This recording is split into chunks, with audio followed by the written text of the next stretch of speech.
Hello student, welcome in my class. आज की class में हम साइन रूट टी का लाप्लास ट्रांसफॉर्मेशन फाइंड करना सीखेंगे। तो लाप्लास ट्रांसफॉर्मेशन फाइंड करने से पहले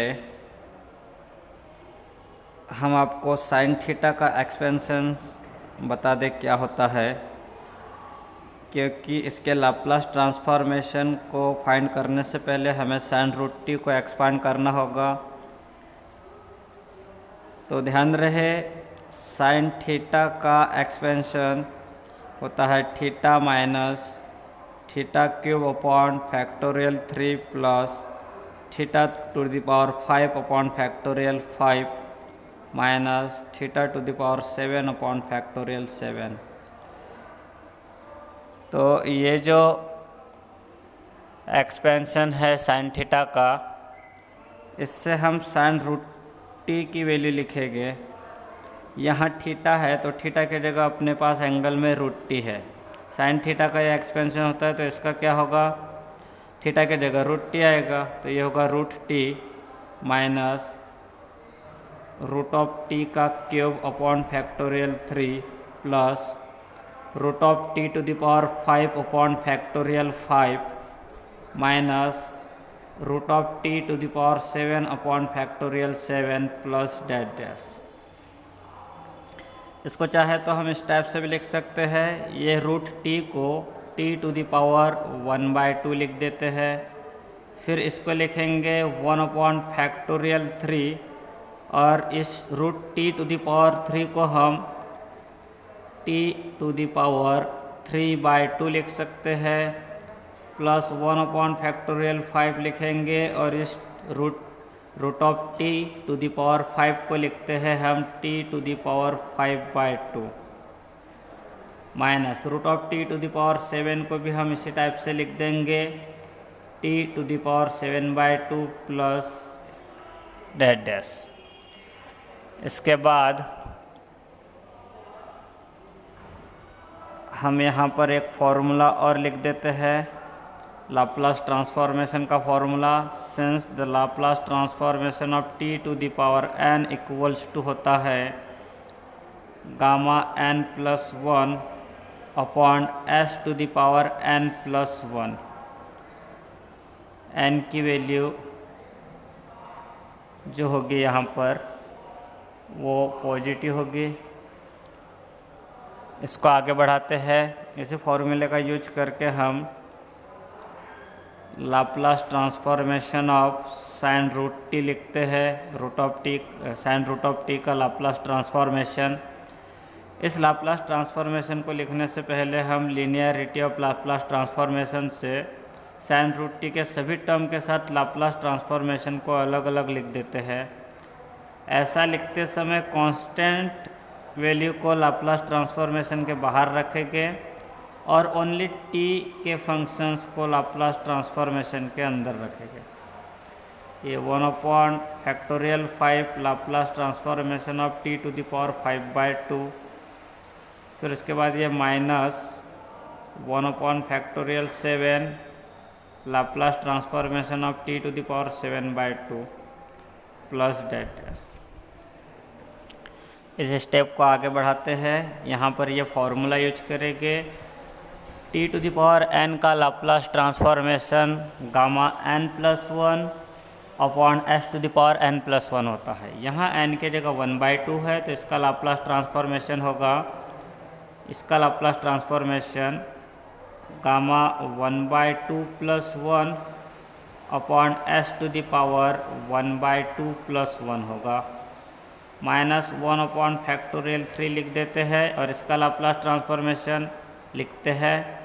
यहाँ n के जगह पे 3/2 है, मतलब यहाँ n की वैल्यू 3/2 है, तो इसका लाप्लास ट्रांसफॉर्मेशन इस फॉर्मूला से क्या लिखेंगे, gamma 3/2 plus 1 upon gamma s to the power 3/2 plus 1।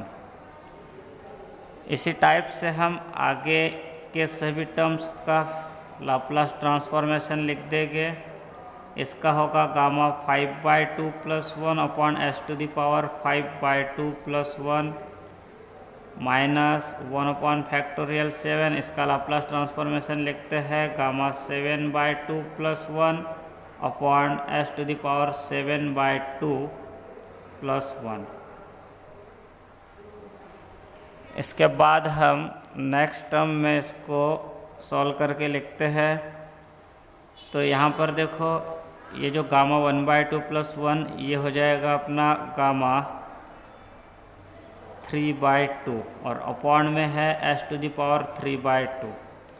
फिर -1/3 लिखते हैं, इसको लिखेंगे gamma 5/2 upon s⁻5/2 + 1/5 gamma 7/2 upon s⁻7/2 -1/7 ये लिख दिए। उसके बाद इसको लिखते हैं गामा 9/2 अपॉन s⁻9/2 + डैश। अब इसको आगे बढ़ाते हैं हम। ये गामा यहाँ लिखते हैं गामा n+1 को n गामा n लिखते हैं। कहने का मतलब ये कि अगर गामा के बाहर कुछ लेके आए, एक कम गामा के बाहर आता है तो एक कम गामा के अंदर रहता है। जैसे देखो n+1 से एक कम n होगा, n गामा के बाहर तो n गामा के अंदर। तो इस टाइप से गामा n+1 की वैल्यू n गामा n होती है। तो इसी का यूज करते हुए हम स्टेप को आगे बढ़ा रहे हैं।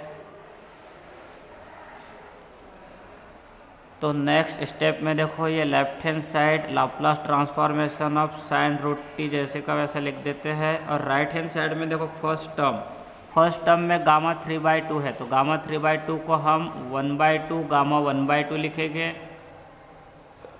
और अपॉन में s⁻3/2। फिर माइनस ये 1/3 गामा 5/2 को हम लिखते हैं 3/2 × 1/2 गामा 1/2 और अपॉन में s⁻ होगा 5/2 + 1/5 लिखेंगे। फिर गामा 7/2 को लिखेंगे 5/2 × 3/2 × 1/2 गामा 1/2 और अपॉन में s⁻7/2 जैसे का वैसा रहेगा -1/7। फिर गामा 9/2 को लिख रहे हैं हम 7/2 × 5/2 × 3/2 × 1/2 और इंटू में होगा गामा 1/2 और सबके अपॉन में s⁻9/2। अब स्टेप को आगे बढ़ाते हैं। इक्वल टू के नीचे इक्वल टू लगाएंगे।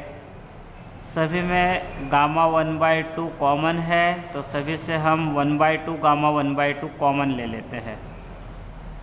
ये सभी के न्यूमरेटर से 1/2 गामा 1/2 कॉमन ले लिए और इसी टाइप से डिनोमिनेटर से s⁻3/2 कॉमन लेते हैं। तो कॉमन लेने के बाद यहाँ फर्स्ट टर्म में तो टोटल कॉमन ले लिया हमने फर्स्ट टर्म को, तो यहाँ 1 बचेगा माइनस सेकेंड टर्म में देखो क्या होगा, ये 1/2 गामा 1/2 कॉमन ले चुके हैं, तो यहाँ बचेगा 3/2 न्यूमरेटर में। डिनोमिनेटर में ये फैक्टोरियल 3 रहेगा और s⁻3/2 कॉमन लिए है, तो यहाँ पर s⁻1 बचेगा प्लस यहाँ पर देखो 1/2 गामा 1/2 कॉमन लिया है हमने, तो यहाँ न्यूमरेटर में 5/2 × 3/2 रहेगा और डिनोमिनेटर में ये फैक्टोरियल 5 रहेगा। s⁻3/2 हमने कॉमन लिया है, तो यहाँ s⁻2 रहेगा। 2 + 3/2 7/2 होता है। फिर माइनस ये लास्ट टर्म लिख रहे हैं 1। लास्ट टर्म में देखो ये 1/2 गामा 1/2 तो कॉमन ले लिया है न्यूमरेटर से, तो न्यूमरेटर में बचेगा यहाँ पर 7 इंटू 5 इंटू 3 और सबके अपॉन में 2 है। और अपॉन में देखो यहाँ क्या रहेगा, अपॉन में ये फैक्टोरियल 7 रहेगा, साथ में ये s टू द पावर 3/2 इसमें से हमने कॉमन लिया है, तो s टू द पावर 6/2 मतलब s टू द पावर 3 बचेगा यहाँ। इस स्टेप को फिर आगे बढ़ाते हैं, इसको लिखेंगे, ये जो गामा 1/2 है, इस गामा 1/2 को रूट पाई लिखा जाता है। गामा 1/2 की वैल्यू रूट पाई होती है, और अपॉन में ये 2 लिख दिए हमने, और साथ में ये s टू द पावर 3/2 भी लिख देते हैं। फिर यहाँ देखो क्या बचा, ये बचा 1 माइनस ये फैक्टोरियल 3 मतलब 3 इंटू 2 इंटू 1 है। ये 3 से 3 कैंसिल होगा तो फैक्टोरियल 2 में 2 बचेगा, 2 इंटू 2 1/4 होगा ये। तो देखो इसको किस टाइप से लिखेंगे हम, ये हो जाएगा 1/4s। ये 3 का मतलब 3 इंटू 2 है, ये 3 से तो 3 कैंसिल हो जाएगा, तो ये 1/2 और ये जो 1/2 और ये 2 1/4 हो जाएगा, और साथ में s रहेगा। यहाँ फैक्टोरियल 5 का मतलब है 5 इंटू 4 इंटू 3 इंटू 2 इंटू 1। इससे देखो 5 और 3 कैंसिल हो जाएगा, बचेगा 4 इंटू 2, डिनोमिनेटर में 4 इंटू 2 इंटू 2 इंटू 2 रहेगा, 4 इंटू 2 इंटू 2 इंटू 2, इसको लिख देते हैं, ये 4 इंटू 4, ये 4 का स्क्वायर हो जाएगा, ये 4 है और ये 4 है, ये 4 का स्क्वायर इंटू ये 2 रहेगा, तो ये इस टाइप से लिखेंगे इसको, 2 इंटू 4 का स्क्वायर, और साथ में ये s स्क्वायर भी रहेगा। आप लोग सॉल्व करके देख लेना, यही वैल्यू आएगी, आप लोग चाहे तो चेक कर सकते हो। इसी टाइप से जब हम यहाँ सॉल्व करेंगे तो यहाँ पर 1 अपॉन, तो क्या रहेगा, 7 जो फैक्टोरियल 7 जो है उसको हम लिख सकते हैं 7 इंटू 6 इंटू 5 इंटू 4 इंटू 3 2 1। इसमें ये 7 से 7 कैंसिल होगा, 5 भी कैंसिल होगा और ये 3 भी कैंसिल होगा। फिर डिनोमिनेटर में बचेगा 4 इंटू ये 4 और इंटू ये 2 इंटू 2 ये भी 4, मतलब 4 टू द पावर 3। साथ में देखो क्या रहेगा, ये 4 लिख चुके हैं हम, साथ में ये 6 रहेगा इंटू ये 6 और ये s to the power 3 plus dash. आप लोग सॉल्व करके चेक कर सकते हो। इसको आगे बढ़ाएंगे, ये root pi upon 2 s to the power 3/2 जैसे का वैसा लिखेंगे, ये होगा 1 माइनस, इसको लिखते हैं हम 1/4s। फिर इसको लिखेंगे 1/4s का होल स्क्वायर। देखो ये 4 का भी स्क्वायर है, s का भी स्क्वायर है, और 1 को 1 का स्क्वायर लिख सकते हैं, तो टोटल ये 1/4s का होल स्क्वायर होगा। और अपॉन में ये जो 2 है, इस 2 को हमने फैक्टोरियल 2 लिख दिए। इसी टाइप से इतना ये जो कंटेंट है, इस कंटेंट को हम लिख रहे हैं 1/4s का क्यूब, और अपॉन में ये जो 6 है, इस 6 को फैक्टोरियल 3 लिख देते हैं। तो इस टाइप से ये जो सीरीज है, ये सीरीज इस फॉर्म में है, इस सीरीज को हम इस फॉर्म में समझ सकते हैं, ये 1 minus x plus x square by factorial 2 minus x cube by factorial 3, इस रूप में लिखी गई सीरीज है ये। तो ये जो सीरीज है जो इस रूप में लिखी है, ये e to the power x का एक्सपेंशन होता है, ठीक है। तो ये e to the power x का प्रसार होगा, e to the power x का एक्सपेंशन। यहाँ s के जगह पे, सॉरी, ये e to the power minus x का एक्सपेंशन होता है, यहाँ x के जगह पे 1/4s है। देखो ये 1/4s है, ये 1/4s का स्क्वायर मतलब x का स्क्वायर अपॉन में फैक्टोरियल 3, ये 1/4s का क्यूब मतलब x का क्यूब अपॉन में फैक्टोरियल 3 है।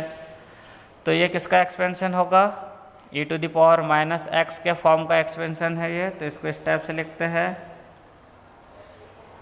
√π/2 s टू द पावर 3/2। और ये प्रसार किसका होता है, ये प्रसार e to the power minus x का, लेकिन यहाँ x के जगह 1/4s है, तो ये प्रसार होगा e to the power minus 1/4s का। और यही अपना आंसर है, यही sin√2 का प्रसार है जो हमें फाइंड करना था।